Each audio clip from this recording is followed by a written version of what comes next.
Mhm. All right. Hello, everybody. Let's see. Let's flip that up. There we go. Doom, doom, doom. Let's see. Aristocrats tend to be incompetent. Now, sometimes you're going to have an individual aristocrat who is very competent, right? So all of this has to be taken into context, right? Aristocrats will receive a very good education, right? So they will all tend to be fairly competent, right? But being more competent than a peasant is not very impressive. And where does this good education come from? It comes from the expectations of the parents and the authorities. Um, so this education will be forced upon the children. Boom, boom, and they will be forced to have high degrees and high standards. Um, but I was reading this French historian. Thank God I forgot his name. But he was a French historian during the Hundred Years' War, and he was an aristocrat. So that's probably enough information for you to look him up. Um, but oh my God, I was like reading this book, and there were footnotes by the publisher, and it was constant. Like constantly, the publisher was saying, "Well, he got his date wrong," or "This actually didn't happen." Right, and I mean, apparently this French historian was just a terrible historian. Um, and but it was an interesting read. There was an interesting part about a priest who cursed a lord, and then this lord later on got a voice who was giving him information about Europe, and he was able to profit from this information. So he was getting information by this voice, this just mysterious voice that was giving him information, and he would get it before anybody, right? So this is like modern day communications happening in medieval times.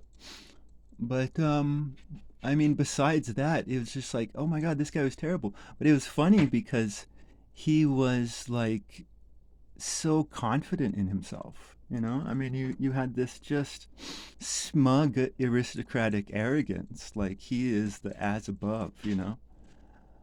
But oh my God, don't do it. Again, people need to look up Charles Bukowski's "Don't Do It." Right?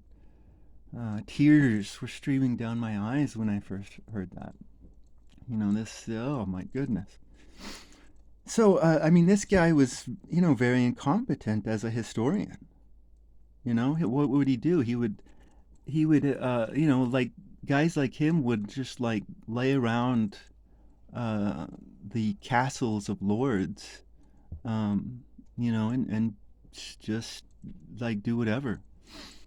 Um, and so he'd be laying around in these castles, and some arrogant jerk off is going to come up and oh, this happened over here, and what does this French historian do? He doesn't try to get uh, other people who were at that time and location. So he wasn't doing his historical stuff. Um, so I mean that is the statement. Aristocrats tend to be incompetent, right? But what is going on here between these different degrees of competency, right? Because you'll have the competent uh, aristocrat, then the incompetent ones, and then you have the peasants, right? So now what's going on here is the difference between want to and have to, right? So there is a want to and a have to difference happening here. So the individual aristocrats who tend to be very competent are men who were born, and they might happen to be born into this smug, vain world, but they come across education, and they want to do the education, right?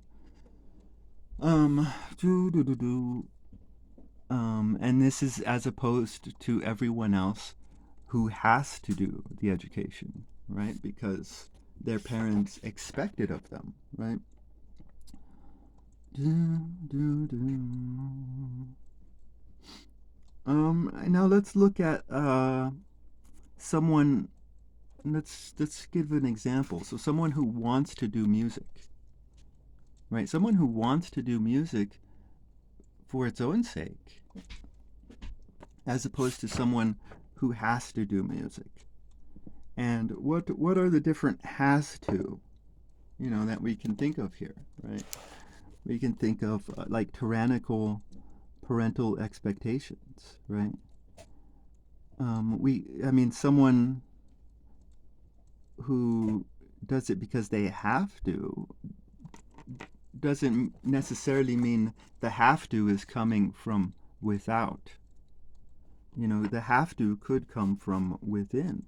So what would this look like? This would be vanity, right? So someone's going to do music because they want others to be like, yeah, oh, oh, oh, look at this guy.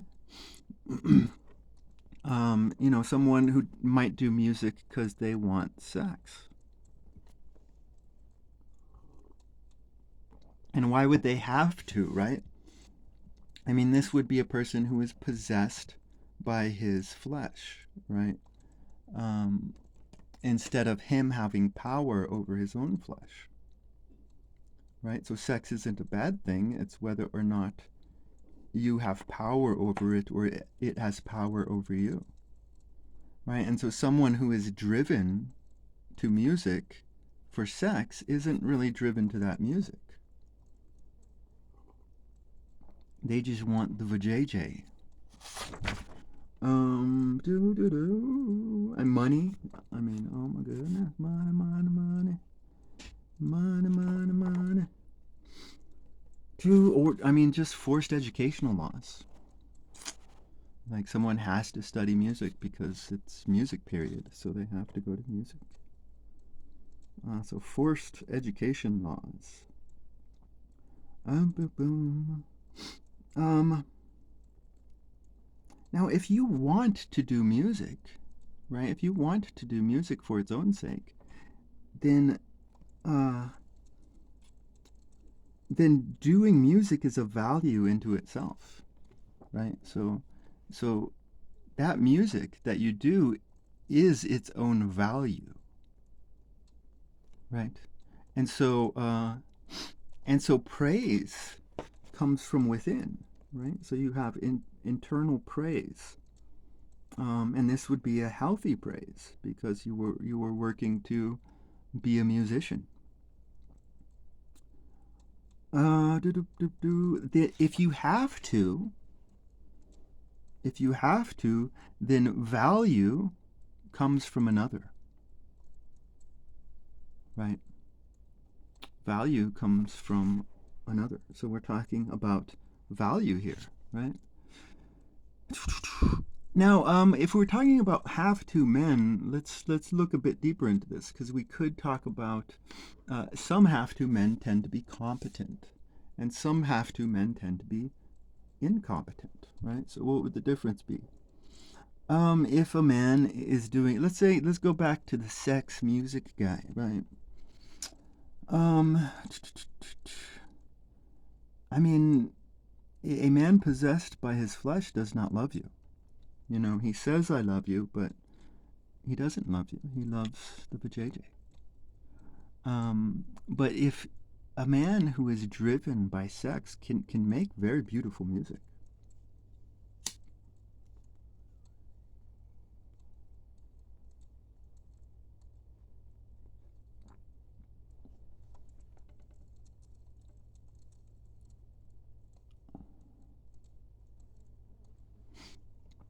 Right, but the reason he creates this beautiful music is for the sex, not for the beautiful music that he creates.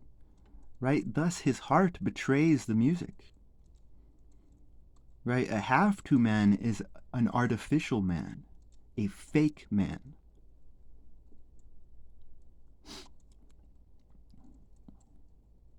Right? And so someone who, you can be driven by these things. You can be driven by these things. But then you're going to just have some people who are forced to from without, right? Because mommy and daddy want you to get A's, right? Or mommy and daddy, if we're talking about aristocratic times, they want you to be amazing.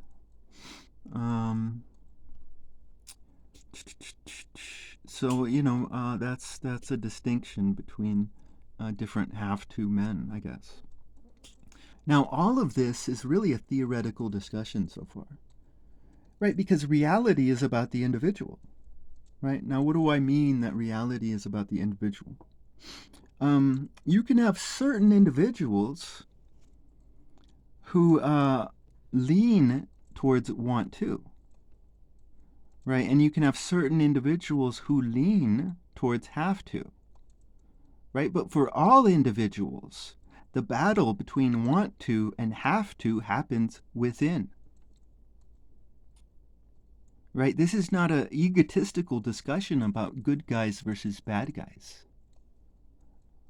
Right? This want to and have to thing are a battle that all men have to face. The battle between freedom or tyranny within. Right? I mean, think about how many times you have wanted to do something. You did it. You enjoyed doing it. But then you are sad and disappointed because nobody acknowledges you. Right? If you wholly embrace a want to heart, because that's what we're talking about here. We're talking about the heart. Right? If you wholly embrace a want to heart,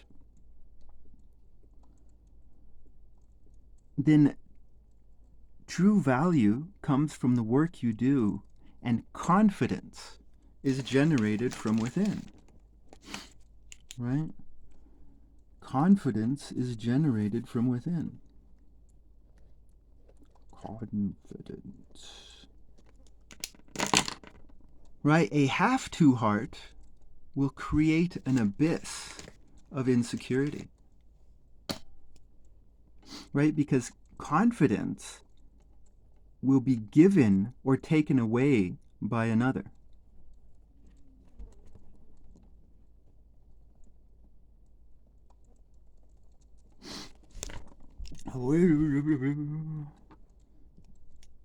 Confidence will be given or taken away by another. Right? So, I mean, what can we learn from all this? We can learn that to force education upon others is disgusting. Because a true education comes from within. Right? Why waste time on someone who does not want to be educated? Right? If someone wants to learn music, why force history upon them? Right? The champions of forced education talk of literacy. But our forced education in our educational system teaches literacy without critical thinking. This is mind control. This is tyranny.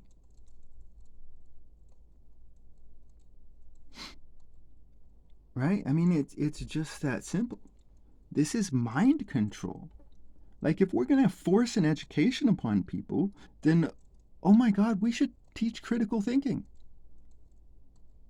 Like, that critical thinking is severely lacking in our world, if none of you noticed. I mean, malice is the nourishment of the world.